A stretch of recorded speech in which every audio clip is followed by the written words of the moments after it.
ரொம்ப லேட் ஆயிடுச்சு. நான் உட்கார வச்சுட்டேன் ரொம்ப நேரமா. தப்பா எடுத்துக்காதீங்க. ஹாஸ்பிட்டல்ல திடீர்னு ஒரு மீட்டிங் சொல்லிட்டாங்களா, அது புரியாதுன்னு சொல்ல முடியல. அது முடிச்சுட்டு வர டைம் ஆயிடுச்சு. 1 hour மேலே ஆயிடுச்சு. தப்பா எடுத்துக்காதீங்க. ஸோ இன்னைக்கு வந்து நம்ம என்ன உங்க எல்லாரும் பத்தியும் தான் பேச போறோம். ஏன்னா நான் பேசுறதை விட உங்ககிட்ட இருந்து நான் நிறைய கெயின் தான் பண்ண போறேன். ஏன்னா உங்களுடைய வயசு அனுபவம் எங்களுக்கு எல்லாருக்குமே ஒரு பாடம் தான். So ageing is graceful.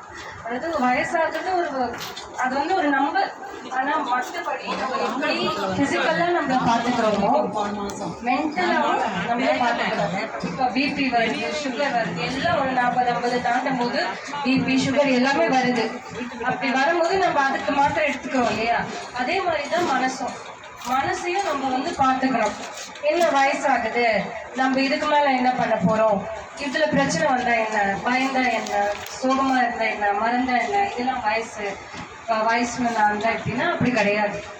வயசுனால மனசு தைரியமாக எப்பயுமே இருக்கணும். கடைசி வரைக்கும் மனசு உடம்பு எல்லாமே தைரியமாக இருக்கணும். சரிங்களா? வயசு வந்து ஒரு அனுபவம். உங்களுடைய அனுபவம், நீங்கள் ஒரு கதையும் எங்களுக்கு பாடம்.